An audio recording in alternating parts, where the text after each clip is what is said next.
Enfin, d'abord, je suis à la fois heureux et frustré.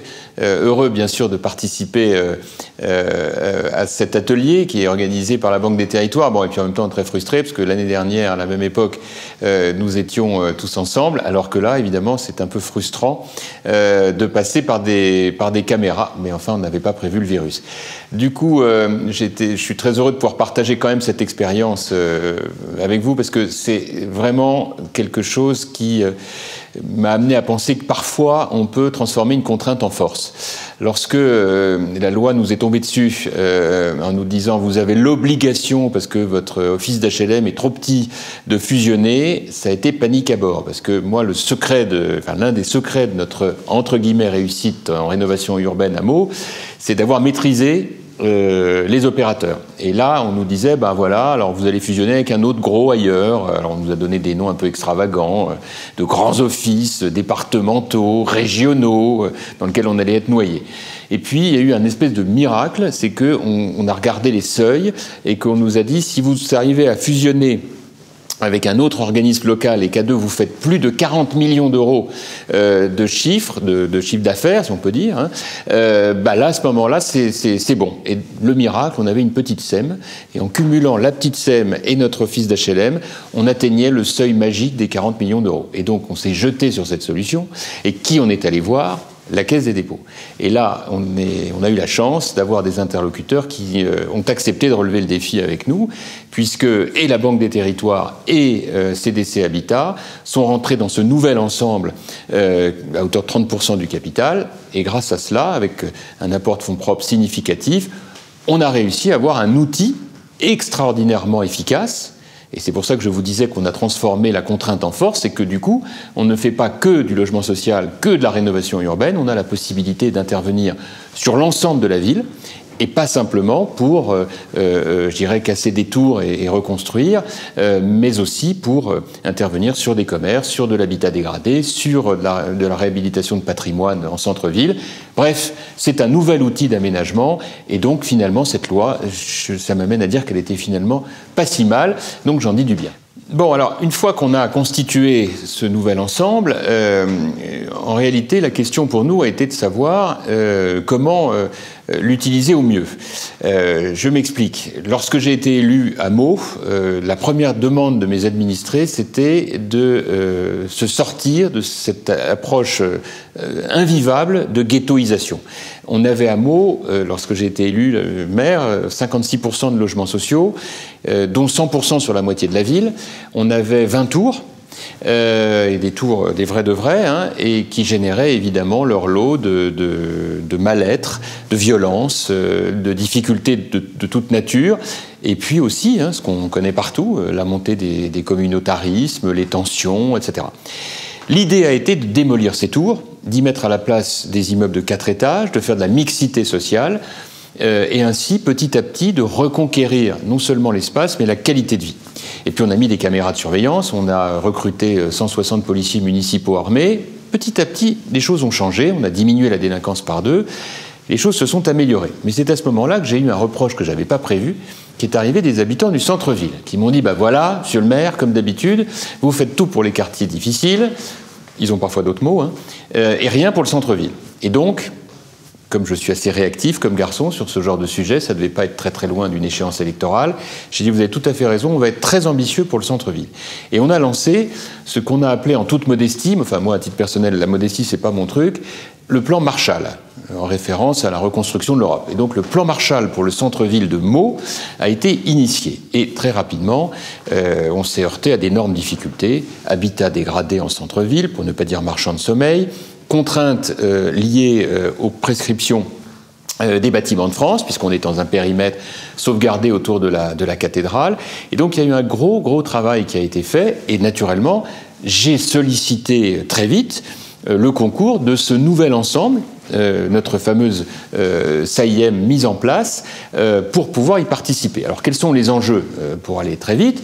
Premier enjeu, c'est évidemment tout ce qui concerne nos rénovations de façades. Un centre-ville, comme dans plein d'autres centres-villes de France, on a des façades qui sont dégradées, parfois même dangereuses. Là, j'ai par exemple un problème très concret d'un îlot qui, du fait d'une fuite dont on ne connaît pas bien l'origine, est en train de vaciller. Donc on a mis l'ensemble de l'immeuble en état de péril. Donc voilà, typiquement le genre de sujet sur lequel on réfléchit à la manière de trouver des solutions. Et puis le deuxième point, c'est les commerces. Parce que sur les commerces, on se heurte aujourd'hui à une crise terrible. Amazon, enfin vous connaissez tout ça par cœur, les grandes surfaces. Et puis en même temps, je me suis rendu compte qu'on pouvait faire des choses en matière de centre-ville pour les commerces, en préemptant systématiquement des projets qui ne sont pas adaptés à ce qu'on veut. Vous avez parfois des modes de restauration sympathiques, pas chers, mais enfin pas toujours de très grande qualité. Alors quand vous en avez un, ça va encore, mais enfin 2, 3, 5, 10, et puis qu'à chaque fois qu'une parfumerie s'en va, c'est remplacé par une restauration rapide, on va dire ça pour aller vite, ça vous fait pas un centre-ville très dynamique. Donc on a systématiquement fait ce travail de préemption pour pouvoir à chaque fois relouer sur des projets de commerce de bon niveau. Et puis on y met aussi de l'animation, de l'entertainment, du théâtre de rue, des jongleurs, enfin ça bouge de la musique évidemment, on met de sorte que ça bouge partout. Mais l'opérateur numéro 1 aujourd'hui, c'est notre SAIEM qui est en première ligne pour mener toutes ces actions de façon très concrète. Alors, on se heurte évidemment à d'énormes problèmes. Et celui de mes collègues maires qui me dit qu'il n'a aucun problème pour gérer tout ça, il faut qu'il nous donne le mode d'emploi parce qu'en réalité, des problèmes, on en a tout le temps. On en a d'abord parce que les propriétaires privés pensent toujours qu'ils ont des locaux qu'ils peuvent louer à prix d'or, sauf que ce n'est pas le cas.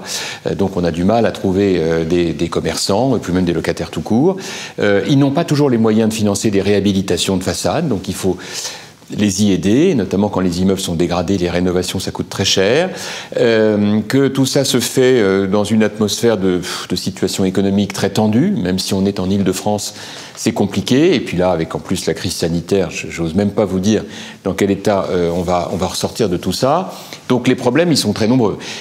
Qu'est-ce qu'on essaie de faire? On essaie d'être agile, et d'ailleurs moi si je devais en fait, résumé d'un mot, celui qui me guide le plus souvent, c'est la notion d'agilité. Voilà, c'est la capacité d'adaptation. C'est de pouvoir en permanence réagir aux différentes situations et puis anticiper sur ce qu'on a pu vivre dans le passé, avoir toujours des retours d'expérience.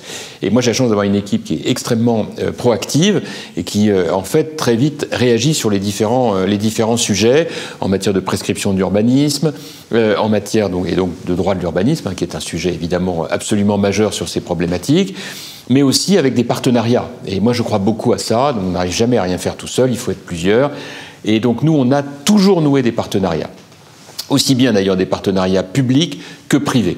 Moi, le seul critère que je mets pour que les partenariats soient cohérents et utiles, c'est que chacun fasse sa part de boulot. Voilà, vous avez des partenaires institutionnels sympas, mais qui font jamais rien. Sympas, mais qui font jamais rien. D'autres, en revanche, qui sont proactifs.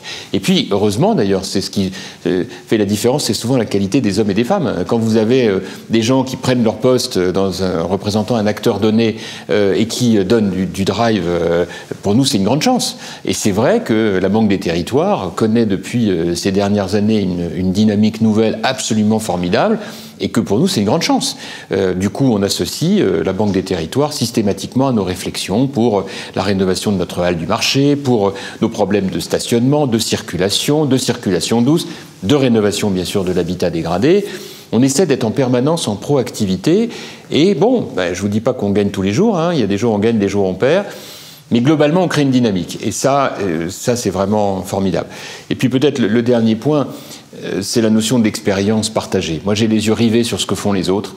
J'essaye en permanence de dire à mes équipes, regardez les autres villes, comment ils font, qu'est-ce qu'ils ont comme idée, allez les voir, allez discuter, partageons nos problèmes. Vous savez, on est très seul quand on est maire, en fait. Quand on est élu municipal, on est très très seul.